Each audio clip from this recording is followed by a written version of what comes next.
Okay, so this is what we are going to discuss in this first session. So whatever you do, even if you in your life, if you want to build a house, any project that you would like to get involved in, you will need to start with the first step, which is actually planning. So those that are, for example, involved in building a house, they will start by first detailing all the plan for that particular house. So how they're going to frame the walls, where the let's say where the windows are going to be, which is going to be the living area, the bedroom, and the rest. So the same thing when we talk about your research project, it has to be planned in advance. And you're going to see when we give you the assignment, it's actually that you have to work on your research proposal. And part of your research proposal is actually the research design that you will have to elaborate. So the research design is actually the part that provides the overall structure for the procedures that you as a researcher are going to follow as part of your research. And this is what we are going to mainly focus on in this particular research. We will start by distinguishing the difference between primary data and secondary data, and we are going to also describe the different kinds of forms that data usually do take for a research project that you might get involved in. We also going to compare both quantitative versus qualitative research methodologies. We are also going to describe the various strategies that we might use in order to enhance not only the credibility of our research, but the generalizability of our findings. We will need to also differentiate between substantial and intangible phenomena. And also, we are going to talk about the different kinds of scales of measurement. We'll talk about nominal, ordinal, interval, and ratio scales of measurement. We'll talk also about validity and reliability of research, and what are some of the most important assessment strategies that we can use in a research study. And last, we will conclude by focusing on some ethical issues, which are extremely important when you deal with research. And those will be mainly related to protection from harm, voluntary and informed participation, the right to privacy, and the honesty with colleagues that you are going to show. So, as I said, the plan that actually details everything about the procedures that you as a researcher are going to follow is actually the research design. So when we talk about research design, we mainly refer to the general strategy to address the research problems, to address the research problem or question that you have identified for your research. So within the research design, what you actually do is you identify or you elaborate on the procedures that you as a researcher are going to follow, what kind of data that you are going to collect, as well as how you are going to analyze the data as a researcher. So research design is simply the planning of your research project. That's why it's important that it's clearly and well defined far in advance, because to you as a researcher, nothing is more helpful to be successful in your research than carefully planning the overall research design of your project. So when we talk about planning your research project, or in designing your research project, you as a researcher should not be in a way shackled by the different, let's say, discipline-specific methodological restraints that you might have. So let's say there are particular research areas where particular methodologies are used more, but that doesn't mean that you cannot use other methodologies. So this is what I actually meant. So what you will need to think about mainly, you have to broadly think about the problem as arising out of a particular area. So instead of limiting your thinking to, let's say, departmentalized knowledge, it's better if you start thinking of problems, as I said earlier, as arising out of a broad generic areas within those boundaries. And all the research usually falls either you are studying people, either you are studying things, records, thoughts, ideas, as well as dynamics and energy. And each of these is a potential unit of analysis. So when we talk about people here in this category, what you would usually study are problems and questions which are related usually to children, senior citizens. Usually there are studies about families, communities, cultural groups. So studies about different organizations, studies about employees. Usually people are involved when we study mental and physiological processes within the human beings. Also, when we study things or phenomena like motivation, learning, social interactions, this is where also people are involved. When we talk about things in this category, we usually address problems and questions which are related to animals, viruses, bacteria, stars, galaxies, so different kinds of studies that usually do not involve people but involve things. We also, let's say, involve records. And in this category are problems and questions which usually are related to newspapers, personal journals, letters.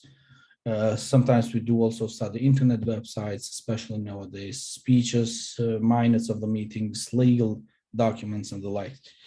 When we talk about thoughts and ideas, in this category, usually in the research, we mainly focus on problems and questions which are related to main concepts, journals, theories, perceptions, beliefs. Also, we study ideologies, different ideologies.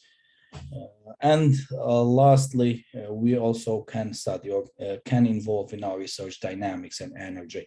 And in this category, we mainly focus on problems and questions which mainly relate to human interactions. We study metabolism, chemical reactions, radiations, radio and microwave transmission.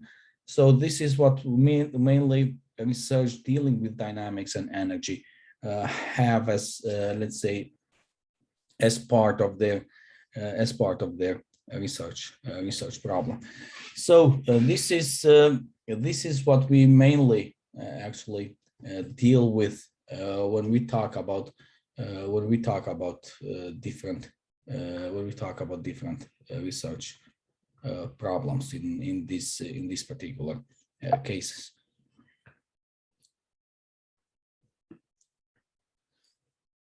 As we said, besides the research problem, what you will need to actually focus on are also the kind of data that you need to address your problem. So you don't have to think only about your unit of analysis, as we said, as we discussed earlier, or what is going to be the focus of your study. But you will need to also think in terms of your, as I said earlier, in terms of your data as well. So this is also an important part that you as a researcher will need to address when you actually deal with your research problem or the question in place that you would like to study as part of of your research. So you should not whatsoever confuse the overall research planning with the research methodology. So think about the kinds of data that you will need to address when you deal with your research problem. So do you need, or can you find those participants? We discussed it also in the last lecture. This is extremely important, which mainly deals with the feasibility of your study. So if you are not able to find participants, so you will need to change actually the research problem if you cannot find the or you cannot collect the data that you need to address that particular problem. What you need to address is you will have to see whether you have the right equipment and skills to obtain those particular data. And do you know also how to interpret the data and draw conclusions from them? This is mainly, let's say, related to the researcher.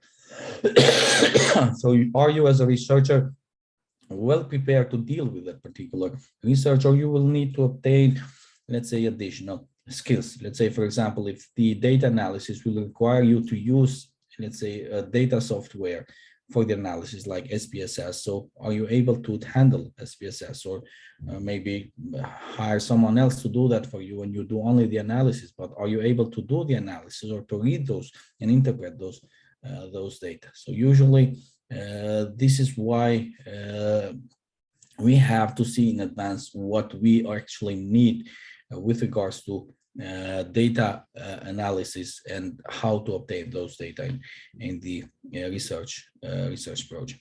So when we talk about research planning and research methodology, we talk about two different things. And as I said earlier, we should not confuse both of them.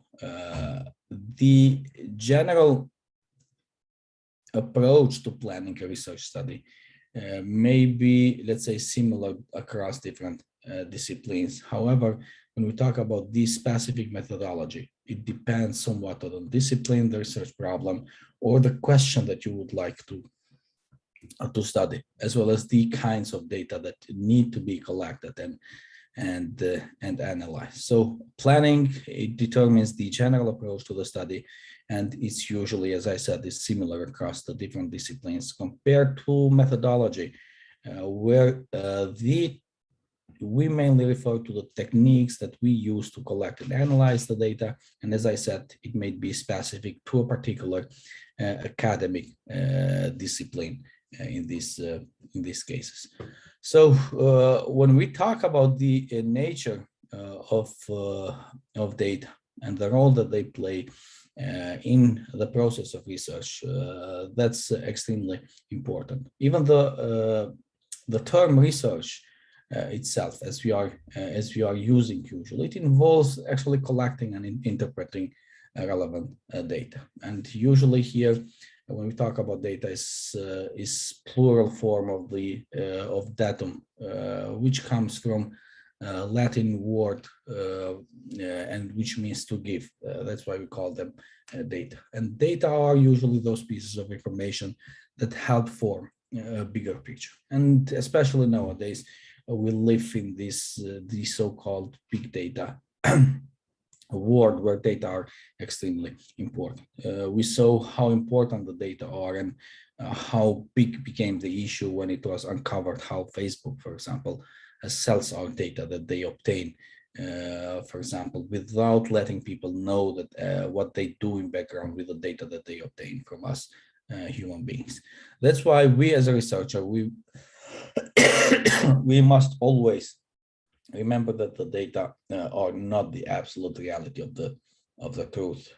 So data are merely considered to be manifestations of various physical, biological, social, and psychological phenomena that we want to make better sense of. That's why actually we go and collect data, and based on those data, we'll try to make sense of them. So, for example, we usually see what other people do, what they say, what kind of statements they make, the behaviors that they exhibit, the things, for example, they create, and what effects actually their actions have on other people and their behavior has on other people. However, the actual people inside, so those individuals, we will never really know. So that's something that we cannot actually study, and that's why we are considering data to be also transient as well. So what is considered to be true at any point in time might not be true at another point of time. So we know how many, let's say, theories throughout the years have become irrelevant, for example. So that shows that data are ever changing. So these data are not permanent, I think.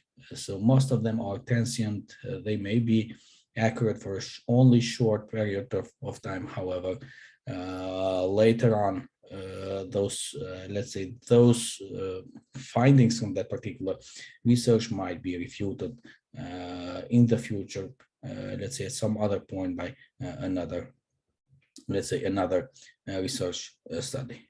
So this is what we mean by the transient nature of the data.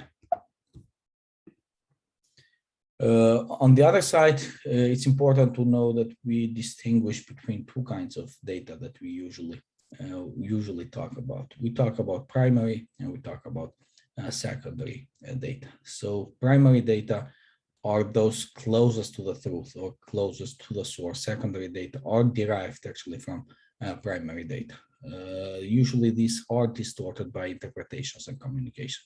Saying it simply, primary data are those that you collect, let's say personally, from the participants, so from the field. Secondary data is when you go and let's say use what other people have, or the primary data that other people have collected, and you simply go and use them. Usually we have different research agencies that do these kinds of research, and for you it's much easier. So you go and just take the primary data that they have collected, which can be also sorted, can be in a raw form, and then you do the analysis yourself. So this is what we mean by secondary data. And when doing your research, actually, both primary and secondary data are quite important. And sometimes we do not only use one kind of data. So we mix both secondary,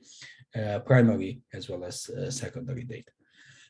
So then we move further to the planning phase of how you are going to collect your data for the research project. So this is basic and fundamental question about any research project that you would get involved in. So if you would not like to have troubles later on when you start collecting the data, it's important that you address all these questions far earlier before you start the data collection process. Because once you obtain clear answers to all these 5 questions, these will help you to bring any research planning and design into focus. And the first question that you will need to start with is what kind of data do you need? Although this seems like I don't know, a ridiculous question. However, in fact, this is extremely specific, and definitive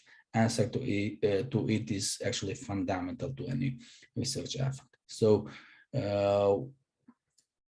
if you would like to properly address the research problem that you are studying as part of your research, it's important to know what data are mandatory. So you have to ask yourself what kind of data you need in order to find an answer to your research problem. If you are able to, let's say, to answer this particular question, you will be able to bring, as I said earlier, your research planning and design into focus. What else you will need to identify is what's the nature of those data.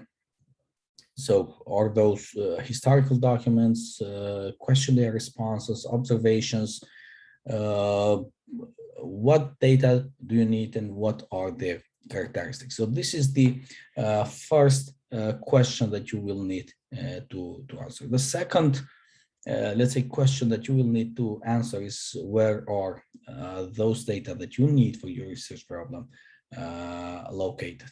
So this is the second question. You identify the kinds of data that you need. However, then you will need to identify where you are going to find those data that you need, let's say, for your research problem. So somewhere those data are, but you will have to identify exactly where you are going to obtain. So, for example, if you are planning to study historical documents, where are you going to find those documents? You cannot say, I will see where I am going to find. That's something that you will have to identify and know in advance what kind of historical documents that you are going to use. So you will need to specify their location. So if those data you will find within particular population within a particular area, you will have to be as specific as possible where those data that you need for your research problem you are going to find. Specify their location. So you have to be as specific as possible. Next, what you are going to answer once you have identified what kind of data you need, where you find them, you will have to also specify how you are going to collect those data, how you are going to obtain those data. So only knowing where the data are doesn't help you much if you don't know how you are going to acquire those data, because there are privacy laws, confidentiality agreements. Also, there might be difficulties in obtaining those information that you might need, and it might not be easy. For example, if you are having as a case study a particular organization, you will have to see whether you can easily obtain access to that particular organization, because usually they do not, insiders have it much easier if they do research to get access. However, as an outsider, it might be difficult. So this is something that you have to also think in advance, how you are going to obtain the data that you need for your research project. Next, what you will need to also specify are the limits or what limits will be placed on the nature of acceptable data, because not all the data that we will gather will be acceptable for use in your research project. That's why you have to identify particular criteria or adopt particular criteria, establish certain limits and certain standards on what kind of data that you are going to, let's say, involve in your research project and or you are going to analyze or not. Let's say I have had personal experience, for example, with questionnaires. Let's say, especially the last research that I did, I obtained many of these interviews questionnaires. For example, I think there were around 8 or 9, which I discarded as part of my research because actually they did not provide much of the needed information. So they, let's say, their relevance when I screened out was not, let's say, they did not meet the essential criteria that I had identified for, let's say, accepting them. That's why in this part we will need to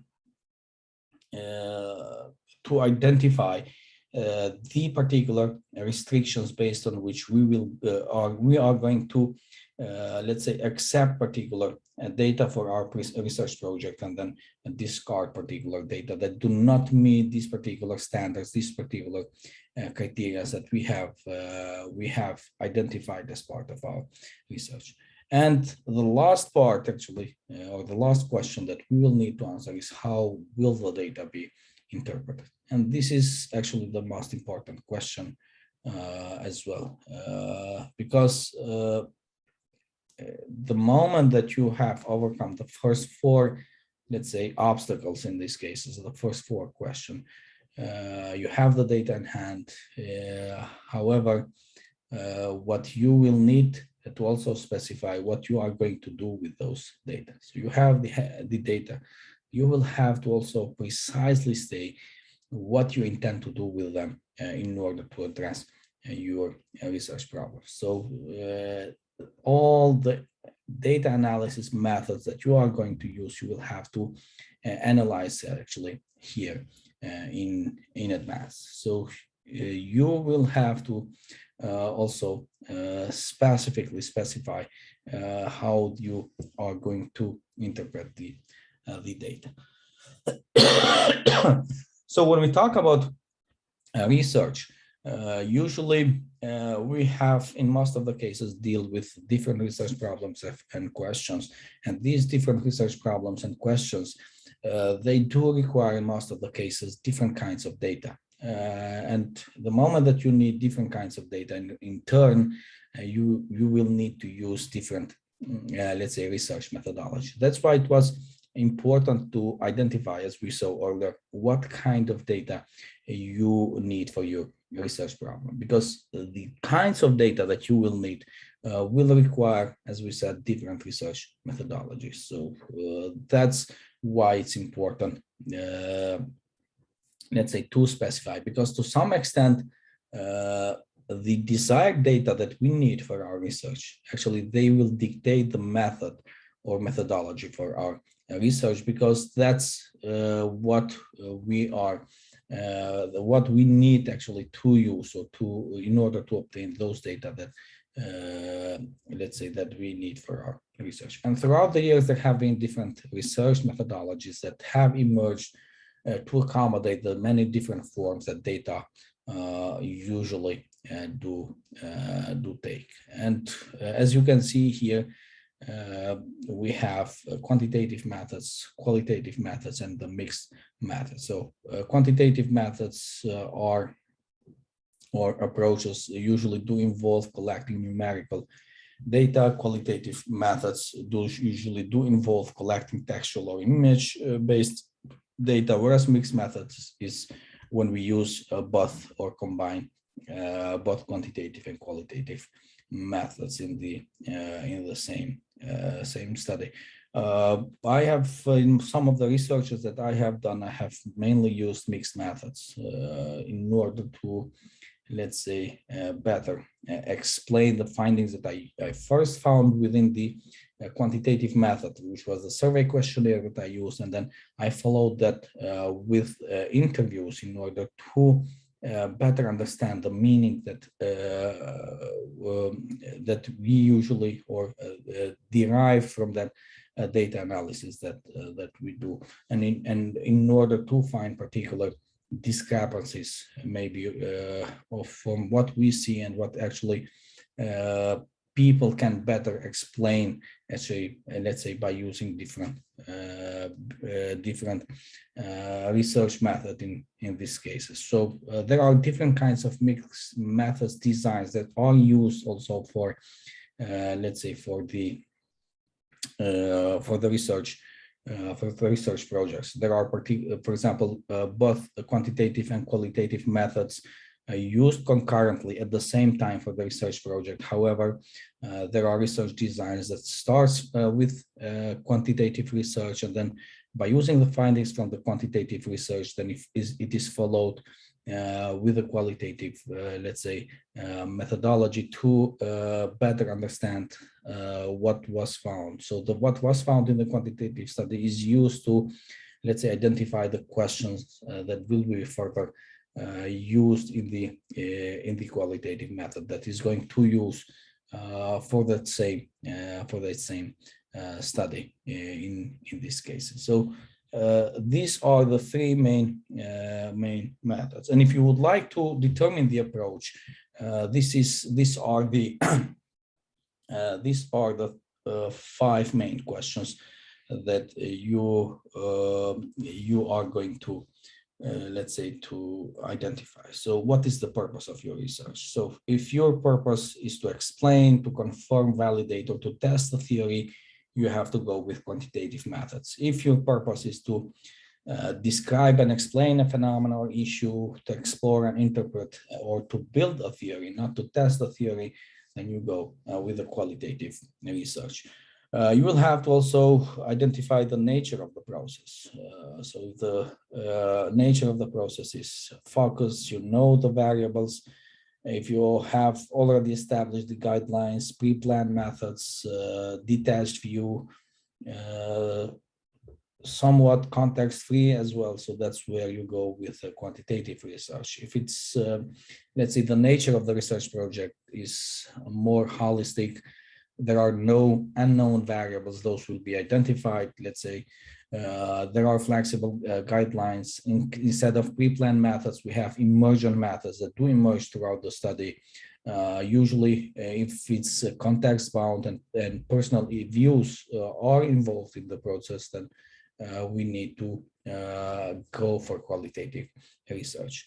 As we said earlier, we need to also identify what are the data like, or how we are going to collect. So if the data are numerical, and if they are representative and they involve a large sample, and if we use a standardized instruments to obtain those data, then we are talking about quantitative research. When we do analyze when we do analyze textual or image-based data, informative small sample compared to representative and large sample, and if we use like loosely structured or non-structured observations or instruments or interviews, then we are talking about qualitative research.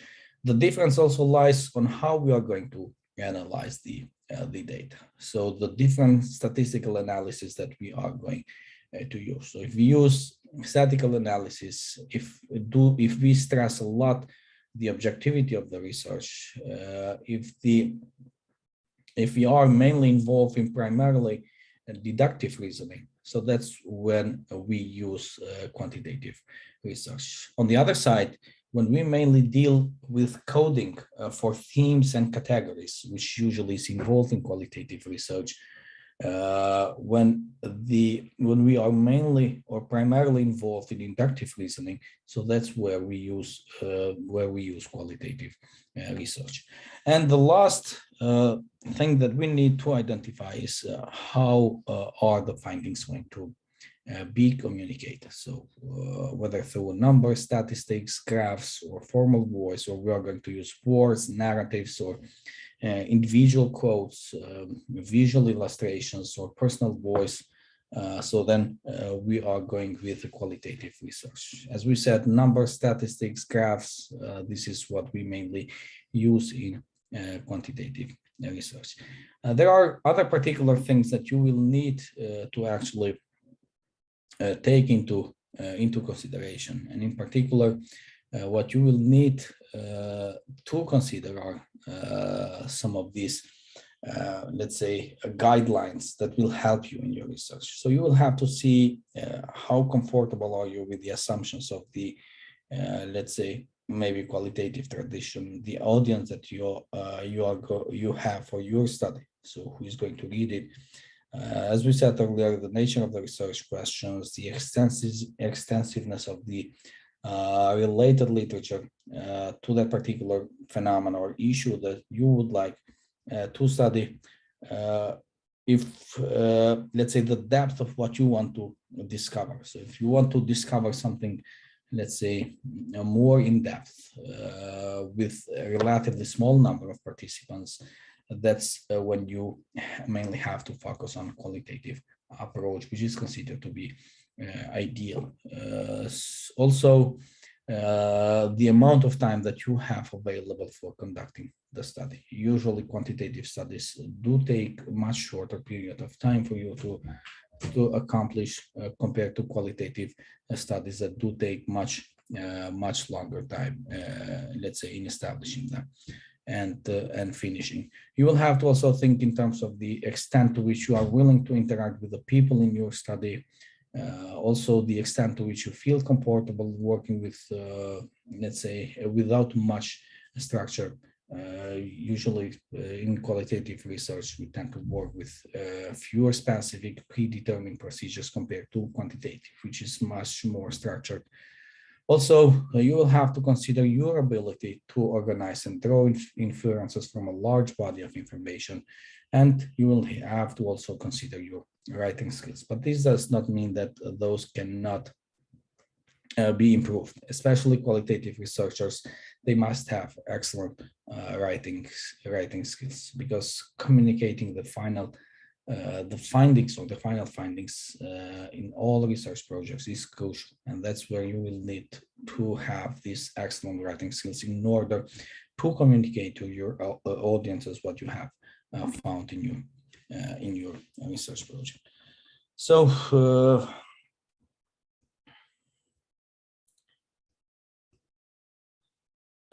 when we talk about both quantitative and qualitative research, so this is how we can differentiate between both of them. So I think we went through all of them earlier, but we can repeat them one more time. So when we talk about quantitative research, the purpose is usually to find explanations and predictions that will generalize to other people or places. Whereas when we talk about qualitative research, we do not seek to make any generalizations out of our findings. We simply seek to better understand complex situations, and usually these kinds of research are exploratory in nature. When we talk about the processes involved, when we talk about quantitative research, the methods usually do allow the research to objectively measure the variables that are involved in our research project, compared to qualitative research, which is usually holistic and emergent. So there is specific focus, design, data collection techniques and interpretations developing, and possibly they do change along the way as we go with our research project. So this is the main difference when we talk about the processes. Data collection is also different. In quantitative research, we mainly identify few variables to study and then collect data specifically related to those variables. As we said earlier, when we talk about qualitative research, those variables are not identified earlier. So this qualitative research usually functions under the assumption that the reality is not easily divided into, let's say, measurable variables. So those are not known in advance. Also, with regards to the analysis of the data, mainly when we talk about quantitative research, as I said, there is deductive reasoning involved. So we start with certain premises, certain hypotheses, and then we find data to, let's say, test or to prove or refute that particular hypothesis. When we talk about qualitative research, we mainly use inductive reasoning. So we collect data in order to build actually theories, which is the opposite of the deductive. Usually when we talk about reporting the data, there are also differences. In quantitative research, we usually reduce the data to particular summarizing statistics that we use. Compared to qualitative research, which is more narrative in nature. So we have to narrate about the problems. That's why, as we said earlier, excellent writing skills are needed much more in qualitative research, because we often construct interpretive narratives from the data that we have obtained, and then we try to capture the complexity of that particular phenomena that we would like to take into consideration. There are particular guidelines that we need to we can analyze or use when we would like to let's say when we would like to decide between quantitative and qualitative. So first of all, you will have to see your comfort level with the assumptions of the both of these traditions. As we said earlier, you have to consider the nature of your research question, the extensiveness of the literature, the depth of what you would like to discover, also the amount of time that you as a researcher have available to finish, the extent to which you are willing to interact with the people in your study. Also, you will have to consider the extent to which you feel comfortable working without much structured project. Also, your ability to organize and draw inferences from a large body of information, as well as your writing skills. When we talk about research methodology, so you will have to, let's say, choose among some of these common research methodologies. Some of them we will be discussing later on, let's say, into more details in some of the future, let's say, lessons or sessions that we are going to have. So some of them are action research, case study, content analysis, correlational research, design-based research, developmental research, ethnography. We have an experimental research that we can use as well. We can use also ex post facto research, which is an approach in which one person looks at conditions that have already occurred, and then he collects data to determine whether a relationship exists between these conditions and subsequent characteristics or behaviors. We are going to talk about these kinds of research in the next session that we are going to have next week. Then we have grounded with theory research, historical research as narrative inquiry. We also have observation study, phenomenological research, quasi-experimental research, and then we have the survey research. When we talk about survey research, this is something that we are going to actually cover today in the last session that we are going to have. As we said earlier, when we talk about choosing the methods, one of the important things that you will have to look at when you choose the method, you will have to find the method that will help to enhance the value of your research project. So regardless whether we are talking about quantitative or qualitative approach, the project that you are going to get involved actually should be worth your time or effort. That's why you will have to choose a method that will enhance the credibility of the findings. And usually a research study has credibility usually measured to the extent that actually other people agree that the design and methods that you have used in your study are appropriate for the research problem or question. So there are people, especially when you publish the findings in a journal, there are reviewers actually that will review your study, and those will see whether the design and methods that you have used to study that particular project, whether that's considered to be appropriate or not, and they will comment on that. Also, these people do judge the results as being reasonably accurate and trustworthy that you have obtained, and also these people do see how you have interpreted the data that you have obtained. So it's considered credibility when these people find that the interpretations that you have made of the data are plausible in these cases. So this is what we mainly talk when we talk about credibility. So credibility is the extent that other people agree that the design methods are appropriate. They judge the results to be reasonably accurate and trustworthy, and they also judge the interpretations to be plausible in these cases. There are also particular, let's say, research methodologies that we can use particular, let's say, strategies to enhance the credibility of our research. And usually when we talk about quantitative researchers, they mainly refer to as the internal validity, where they evaluate the credibility of their own and other research findings. We will be talking into much more details about internal validity in the next class. Usually when we talk about qualitative researchers, they use different other terms to refer to the credibility of their research. So mainly they talk about trustworthiness, conformability, as well as interpretative rigor, how you interpret the findings of the data that you have obtained.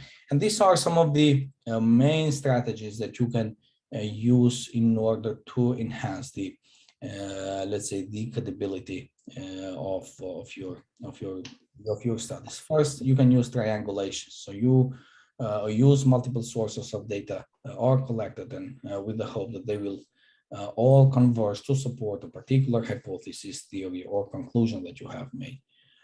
In other studies, for example, you can make a controlled laboratory study. This is in particular when we talk about some quantitative researchers, that they conduct their studies in laboratory settings when they can carefully control the environmental conditions. You can also spend extensive time in the field. You can also use unobtrusive measures. So people, because in some occasions people behave in a non-typical manner when they know that they are being, let's say, observed. So if you know yourself that there is a camera observing you, you would, let's say, behave differently. So if I ask you to switch on the camera in this case, so you would behave differently. Let's say that you are behaving just now when you have all switched off your camera. So this is the same with the people. So when they know that someone is observing them, so they will be more careful than when they do not know. That's why to enhance the conformability, we can use, for example, unobtrusive measures. So to gather data about people's behavior, then these people do not know that their actions are actually being recorded in this case. We can also use thick description, and this is what we mainly use in, let's say, in qualitative research. So where we provide detailed or thick detail that readers can draw their own conclusions from the data which are being presented. And also we can use respondent validation. So what we do, the researcher takes conclusions back to the participants in the study and then asks them to whether they agree. This is what I did for my research project that I had as part of my PhD. So once I had, let's say, the findings, and then I sent them to the participants that I had, and to see whether they agree. In most of the cases, actually, they, in a way, it's hard to get many of them to respond.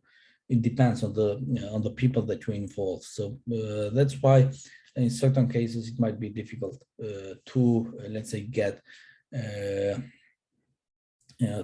data, let's say, from back from them. So when you ask them, so might not be willing to respond. What you can do is, so you can also use analysis of contradictory data. So the researcher here actively looks for data that are inconsistent with the existing hypothesis or assertions. And you can also use follow-up studies, which are usually specifically designed to eliminate alternative explanations of the findings. So if there is an explanation that you have found, and then you follow up with another study in order to better explain that particular let's say alternative explanation that you have found with your research. As we said earlier, generalizability of the findings is also important. So when we talk about generalizability, it's the extent to which the results that you have obtained, the conclusions that you have drawn, can be applied to other people's situations or contexts. So that means how generalizable are your findings. And usually when we talk about generalizability in quantitative research, we usually refer to it as the external validity. We will be discussing about external validity as well in the next session in more details. Whereas when we talk about qualitative researchers, when they refer to generalizability of their studies, they mainly talk about transferability, particularizability of their studies, how replicability of their studies, as well as conformability of their studies. And also when we talk about the generalizability of the findings, those can also be enhanced, and researchers can use three strategies they can apply. So they can use a naturalistic or real world setting for their studies. So researchers sometimes they use laboratory experiments to help control the environmental conditions, observations, as well as experimental treatments. However, in certain cases, we might need to use a much more or real world setting. The sample is quite important. So obtaining a representative sample can, let's say, enhance the generalizability of your findings. So if you do not manage to, let's say, obtain a representative sample, it's much harder for you to generalize on the findings of your study. And replication in a different context is another, let's say, another way of, let's say, of enhancing the generalizability of those findings. So you, let's say, apply the same instrument, you use the same instrument, the same, let's say, the same research design, but applied in a different context, and you see whether at the end you obtain the same results or not, in order to measure the generalizability of those findings. Another important aspect that you will need to identify is to choose the appropriate assessment strategies. So many of these methodologies that we discussed, they usually do require one or more assessment strategies. So you as a researcher, you must have in some way capture and evaluate the nature of important characteristics, behaviors, or other variables that you are investigating as part of your research. So what you will need to see is whether the if a research effort employing questionable assessment techniques will provide little of value in addressing that particular problem or question that you would like to study. In many cases, assessment also involves measurement. So it imposes a range of numbers on an entity that you are going to assess as part of your research. And although numbers are most commonly associated with quantitative methodologies, however, in certain qualitative studies, some degree of measurement is something that cannot evitate. That's why limiting the data of any phenomenon so that those data may be interpreted and compared to a particular qualitative or quantitative standards. So during data analysis, even in qualitative research, we use some of the codes that we have numerically coded to reflect various categories in which, let's say, these different observations fall. That's why in measurement is important to also distinguish, as we said earlier, between substantial and intangible phenomena, because researchers in most of the cases, they do have relatively straightforward strategies to address or assess these substantial phenomena, things that have physical substance, so an obvious basis in the physical world. So these are studied in a different way. Let's say, for example, an astronomer, he might measure the patterns and luminosity of light in the night sky, for example.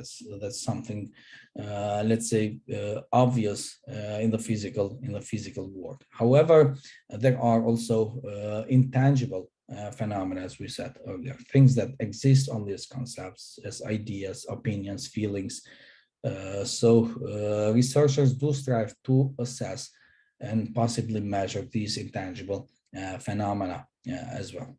For example, a researcher might want to assess the economic health of businesses, the degree to which students have learned, or the extent to which people value physical exercises. So here we talk about intangible phenomena. We talk about concepts, opinions, feelings, and other non-substance based entities. So these are measured and these are assessed in a different way.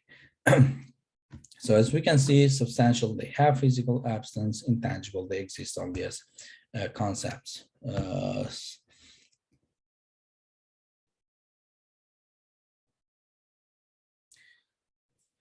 So this is an example on how we can assess an intangible phenomena, for example. So if you would like to measure the interpersonal dynamics in a small group of people. So what you do is simply you can ask each person, who do you like most, who do you like least, and who evokes neutral feelings. And then this will allow the researcher to identify patterns and then draw conclusions. And then as a final, let's say, reporting of the findings, we can, let's say, use a sociogram or a chart of these interpersonal reactions that you can find in the text in figure 4.3 to see how. When we talk about research, scales of measurement are extremely important because that will specify the categories of measurement or the types of measurements that we are going to use. So scales will dictate the statistical procedures that you are going to use later on as part of your analysis. And when we talk about the measurement scales, we have three kinds of scales, as we said earlier. We have the nominal, ordinal, interval, and the ratio scales. And as I said earlier, these scales will dictate the statistical procedures that you are going to use during the data analysis process. Nominal scales, they usually measure data by assigning names or dividing into discrete categories. As it says, its name. So for example, in your questionnaire, using the entries, boys, girls, or using different, let's say, names of streets. Usually we use mode, percentage, and chi-square for these nominal scales that we use. When we talk about ordinal scales, we can think in terms of the, let's say, of the symbols greater than and less than. So when we use ordinal scale, we can compare various pieces of data in terms of having, let's say, a greater quantity of something than another one. So for example, elementary, high school, college, or graduate education. So let's say with in elementary school, you have less, let's say less knowledge compared to high school, where in college you have more, or graduate education you have more than in college. So here we talk about, let's say, having much or greater or less of something or of particular quantity. Or for example, unskilled, semi-skilled, or skilled labor, which shows that they lack or have less skills compared to the rest of the groups. Usually when we talk about statistical procedures, we use median, percentile, rank, or we can use the Spearman's rank order correlation. Then we have the interval scales.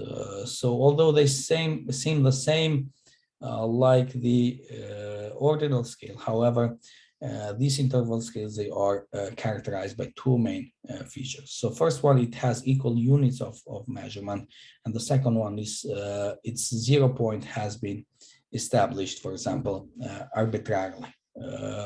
So for example, here we have the Fahrenheit or Celsius scales for measuring temperature. So these are actually examples of interval scales. So the intervals between any two successive numbers of degrees, let's say, reflects equal changes in temperature. So if we say 1 grade Celsius and 2 grades Celsius, so the difference between 1 and 2, so this between these scales is actually equal change in the temperature. So 2 and 3 and 1 and 2, this interval between these two is the same. That's why as these two features that we mentioned earlier, the equal units of measurement and the 0 point that have been established arbitrarily, this is what they differentiate the interval scales. And then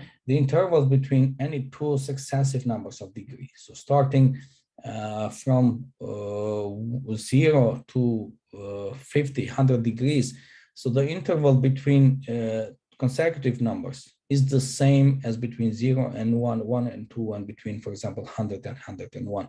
So 100 degrees and 101, let's say, degree, that's hotter by 1 degree. The same as it's hotter by 1 degree when we talk about 0 degrees and 1 degree. So the intervals between two successive numbers of degrees reflect the equal changes in temperature. However, the 0 point here does not dictate the total absence of the heat. Even when it's 0 degrees Celsius, that means that there is still some heat involved. When we talk about statistical procedures, we can use means, standard deviations, as well as person product moment correlations. And the last kind of scales that we have or that are involved are the ratio scales. And two commonly used measurement instruments we can use is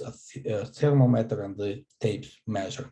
So these can help you, let's say, better understand the difference between the interval and ratio scales.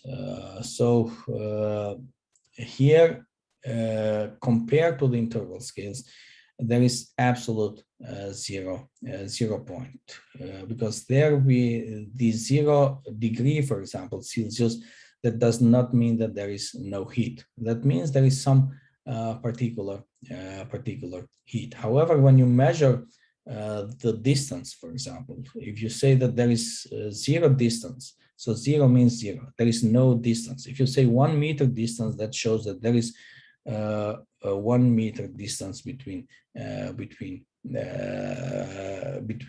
let's say 2 objects. So a measurement of 0 means that there is no let's say there is no distance in this case. So when you take the tape measure and you start to measure something, so 0 in these cases, as we said, there is absolute 0 point.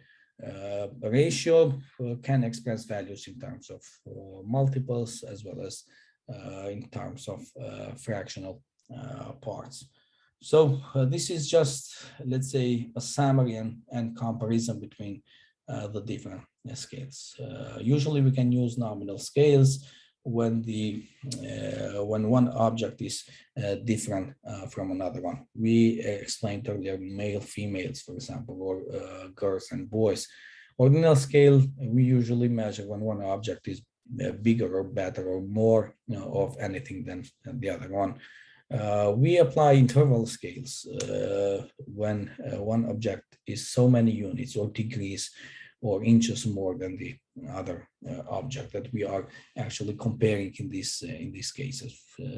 Examples, we mentioned Celsius, also some rating scales as well. And the ratio scale, actually, when one object is so many times as big or in most of the cases tall or bright or heavy as another one. So, for example, age, blood pressure, annual salary actually do fall within this kind of scales. In research, what is also important is the validity as well as the reliability of the measurements that you are going to use for your research. When we talk about validity of the assessment strategy, we mainly talk about the extent to which the measurement instrument that you are using to measure that particular variable, it actually measures what it is intended to measure. So when you measure something and you use a particular instrument, you will have to see the validity of the instrument. So if you use a survey that measures, I don't know, let's say employee engagement, so you will have to see whether the instrument actually measures the employee engagement that you are measuring. So that's why when they construct these kinds of items or instruments, actually they do test them a lot in terms of validity. And also the reliability is important when we talk about the assessment strategies. And here we talk about the consistency with which measurement instrument will show or yield the same results when the entity being measured has not changed. So whether it shows the same result over and over again. When we talk about validity measurement, we have different kinds of validity. We have the face validity, the extent to which an instrument looks like, it measures the characteristics. Usually this relies more on subjective judgment. So face validity is in most of the cases useful to ensure that the cooperation of people who are participating in a research study. Then we have content validity. And this is mainly relates to the extent to which the assessment instrument that you use or the procedure, they do adequately reflect the full breadth of the characteristics that are being assessed or measured in these cases. Also, we check the criterion validity, and this is the extent to which the results of an assessment strategy do correlate with the assessments of another related characteristics or criterion that we use here. And the strategy designed to measure, let's say, in this particular criterion are important, because if the criterion is assessed at the subsequent point in time, the criterion validity then is known as predictive validity as well. And then we have the construct validity, which is the extent to which an assessment strategy will yield or will give credible results regarding a characteristic that cannot be directly observed, but it is actually assumed to exist based on particular patterns in people's behaviors or creations, which let's say, which we are studying. So motivation, creativity, for example, racial prejudice, happiness, all of these are constructs in that none of them can be directly observed and assessed. That's why we need construct validity. So the extent to which the assessment strategy will yield credible results with regards to those characteristics that cannot be directly observed, but it is assumed that those do exist. So we cannot observe directly.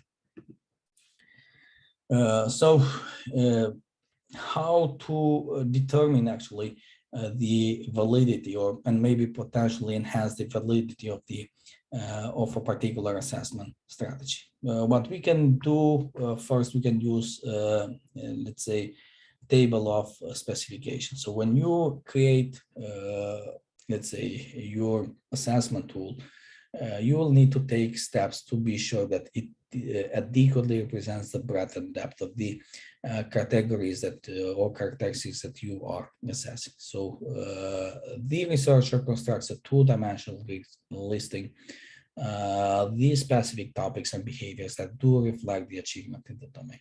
What else you can use is you can take a multi-method approach. So two or more different characteristics are each assessed using two or more different techniques. You can also strive for a consistency with particular conceptual framework. You can conduct one or more pilot tests of your assessment strategy as well, or you can enlist an expert panel of judges. So even experienced researchers, sometimes they ask two or more experts in particular field to scrutinize actually an assessment instrument or other assessment strategy. And then based on this assessment that they do, they give informed opinions about the validity for assessing the quantity or quality of the characteristics under investigation. And as we said, reliability is another important aspect when we talk about our measurement strategies, or that we are going to use. And as we explained it earlier, reliability is the consistency with which a measuring instrument will yield a certain result when the entity being measured has not been changed. That's why the instruments which are designed to measure social and psychological characteristics, which we named them as insubstantial phenomena, they to be even less reliable than those designed to measure physical actually phenomena. So measuring an intangible object, motivation, for example, it's less reliable than when you measure distance. For example, distance is reliable because you take a tape measure, you measure the distance, and then use statistics, and these are more reliable. However, in substantial phenomena, they tend to be let's say, less reliable in most of the cases. We have also the same like with validity, also with reliability, we have different kinds of reliability. The first one is the inter-rater reliability, which is the extent to which two or more individuals evaluating the same product or performance, they give identical judgments. For example, this is what we mainly use in qualitative, for example, in qualitative research. So you can ask another one to code by giving them the coding scheme, or, and then see whether they will code the same, for example, the same way that you have coded. So this is what we mean by inter-rater reliability or inter-rater agreement, whether the way they have rated something will be the same when you change actually the person that is doing the rating or the evaluation in this case. We have also test-retest reliability, and this is the extent to which a single assessment instrument will yield the same results for the same people over a short time interval. So you do a test and then you do a retest. We have also the equivalent forms reliability, and this is the extent to which two different versions of the same instrument will yield similar results in these cases. So we have then internal consistency and reliability, and this is mainly focusing on the internal consistency of the assessment used, and this is the extent to which all of the items of the other tasks within a single assessment instrument will yield or will show the same or similar results at the end. However, when we talk about reliability, we must understand two important points. First, the first point is actually an assessment strategy. An assessment strategy can be valid only to the extent that it is also reliable. So we can assess something accurately, only we can also assess it with some degree of consistency. So that shows that these two do go hand in hand. And the second thing is, even if we do enhance the reliability of an assessment strategy, we do not necessarily increase its accuracy. So with increasing reliability, it doesn't mean that we have increased the accuracy or the validity of our findings. That's why we have to also understand that reliability is a necessary, but it's not sufficient condition for validity of our study. That's why we must ensure both validity of our research instruments as well as the reliability of the same. So when we talk about enhancing the reliability of your let's say research findings, what you can do is you can identify specific or concrete criteria that you are going to use in categorizing or rating characteristics, behavior, or other variables. Also, when you involve a particular assessment, you decide to involve a structured paper and pencil or performance-based instrument. So we use this instrument in a consistent manner for all participants or other entities under investigation. And this is what we mainly refer to as standardization. So standardization involves when we use similar content, format, administration procedures, and evaluation criteria during the assessment. So usually a survey questionnaire, the same survey questionnaire is given to all participants. So there is no changes to the questionnaire. So all people at the same time using the same instrument do answer the questions that are given in that particular questionnaire. You can also explicitly train the raters to apply criteria in a similar manner. This usually is done when we talk about qualitative research and coding the data that you have, the qualitative data. So you train the coders on how to do the coding, and they do code the same. And the last thing that we said we are going to discuss are some of the ethical issues that are involved, and this is something that you have to address in your finding, especially when you are going to work also on your research proposal. There should be a section on some of the ethical issues, because depending on the research project that involves, the ethical issues might be different. In particular, when we talk protection from harm, so there are particular, let's say, there are particular studies that harm is much higher compared to other studies. Let's say now the research studies that have been done on the vaccine for COVID-19, for example, those participants actually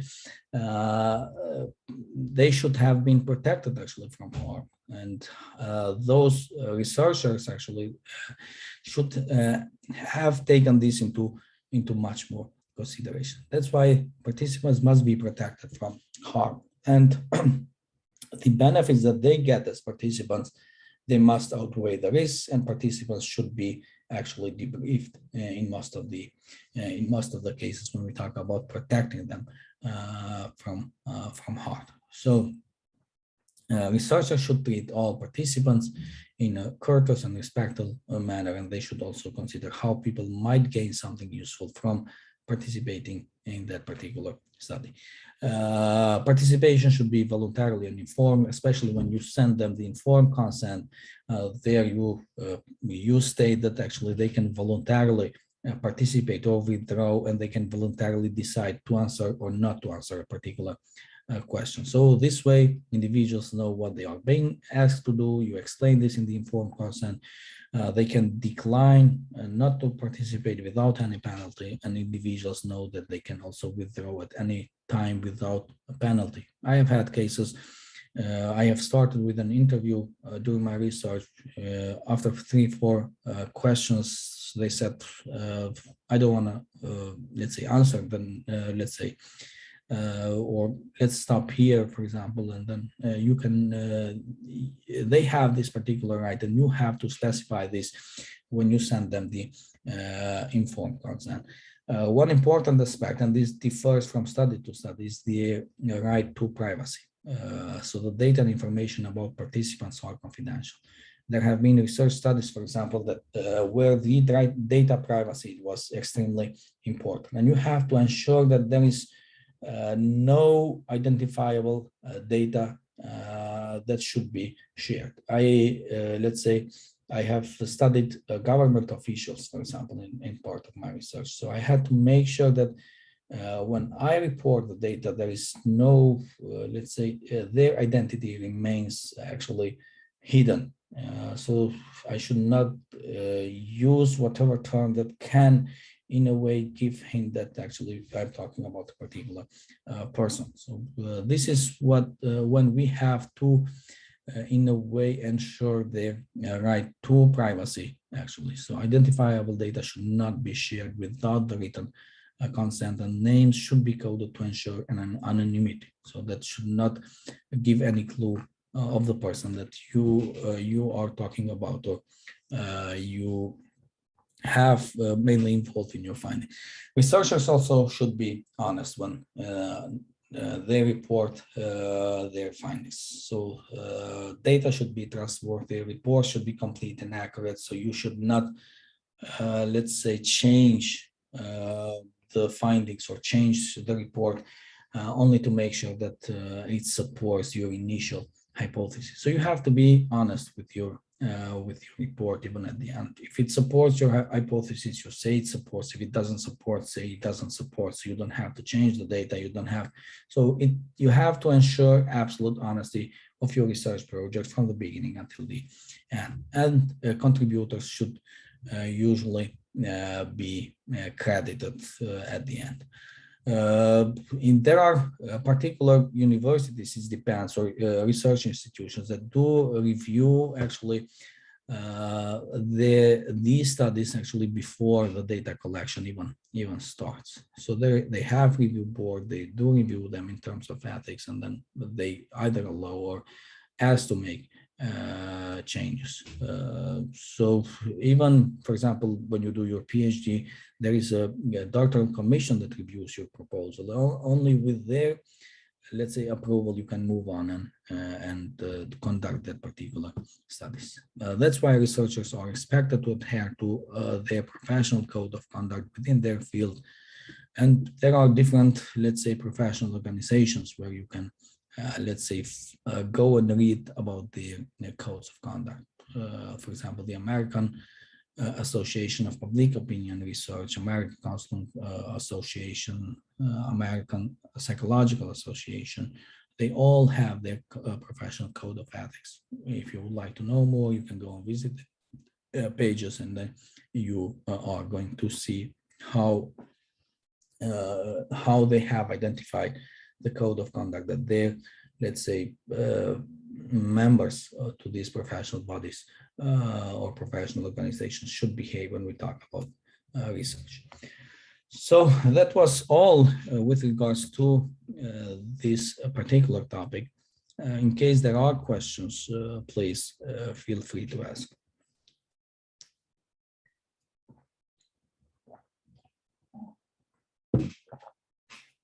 Okay, so I assume there are no questions. So let's just take 20 minutes breaks, because I had a much longer lecture, so I will need a little bit of break, and then we get back in 20 minutes.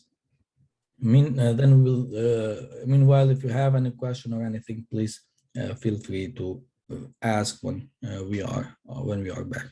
Thank you. Okay, so we are back. We are only 3 of us, so 3 students. We'll start with an exercise for today. Do you can you tell me if you have the book or not?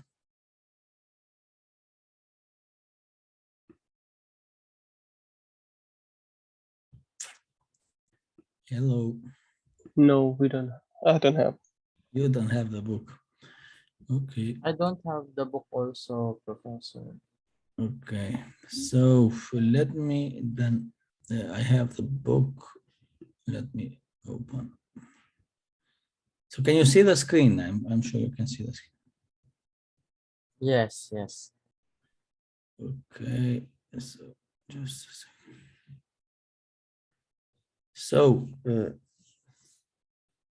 I will put 3 of you into a breakout room. So discuss exercise number 1 and exercise number 2 if you together, and then you decide, any of you that will going to present actually the answers to the questions in the class, actually analyze them together. We will analyze them together. However, any of you would be, let's say, to present the answer to the questions. So I don't know, let's say like 20 minutes you need. If you need more time, just tell me. So 20 minutes, 10 minutes for each of these questions, and then we will take like 5 to 10 minutes to analyze them actually together in class. So I will put you them in both, all 3 of you. Earlier there were more, but now I don't see any of them. In case they join, I will put them into your group. So do analyze actually these two questions. Or let's just make the question number 1, because I don't think 20 minutes will be. So just take 20 minutes to analyze question number 1, and then we will discuss it actually together. So make a screenshot. I will put you into a breakout room. For questions that you have, please, you can write directly to me. I'm here. So once you discuss them among yourself, we're gonna analyze them together. Okay.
Hi, Professor. We did some reflection on the questions. I think we have some answers Okay. that we could discuss uh, with the class. Yeah, it's okay. Then we can start. It doesn't have to. It's important that you how to say, it's important that you have in a way understood some of the main concepts and you were able to actually discuss it with each other. So actually, still, when you go back, when you go and read the chapter, you're gonna see actually and understand them better. Meanwhile, if you have any question, I'm here for that actually. So we can discuss them. We can discuss them together. If you are ready, we can start and let's see. Okay, Yes. so we're going to share. Yeah. Okay, Professor, after the first question of the exercise, so what we've agreed upon is for the research topic is which child care is Okay. better to prepare preschoolers for kindergarten. Okay. And for the second one, we chose the quantitative approach. Yes, Professor, because they're doing a CTDS standard test with score, so there's like numerical quotients involved. And then in our reflection, to know the differences in social skills and behaviors of children with both main topics, the business run childcare and the independent childcare, we would approach it and create, while taking in the quantitative approach, we will make a sociogram. So we will know the discrepancies on their social skills and their behaviors as well. And then in sub-question 4, in what important ways would the data collected during the first part of the study differs from the early stages of the research to the latter part. We would use a test and retest measure a reliability measurement instrument. So we can assess if they have improved their scores or if they have changes in their progress or if we have new findings that happens during the 6-month period. So yes. Okay, so as you can see, actually, you have perfectly understood what we have discussed in the first hour of our lecture. So quite impressed with how you approached this particular exercise and how well you understood actually how, in a way, we have to look at our research project. So it's important, as we said, because each of those 5 questions that we had earlier, so we'll determine actually not only what kind of data, but also the data determine the methodology that we are going to use. Methodology will determine the data analysis, the data collection process, and then the data collection process. I mean, like the data will determine also the data analysis process. So all goes, let's say, in turn, let's say, from one step to the other one. Anyways, thanks a lot for these wonderful insights from your side. Now we can move to another topic, which is how to write the research proposal. And this is an extremely important, it's not, this is something that usually are required to do. Let's say when you apply for PhD, when you apply for any research grant, you will have to submit a research proposal, what exactly you are going to do. And as part of our assignment, actually, you are supposed to prepare a research proposal. Let me find the assignment and we'll show you the assignment. I will send the assignment and it will be uploaded on Moodle. But so this is the assignment for research for this particular class. So you will need to formulate a research proposal, and what we are going to discuss next is actually related to research proposal. So do pay attention to it, and this is what we you will have to submit, actually, we might switch the deadline to December 18th for your assignment. So we need to finish with classes, I think, on the last class is going to be on the 27th. We do not have class. We have on the 4th.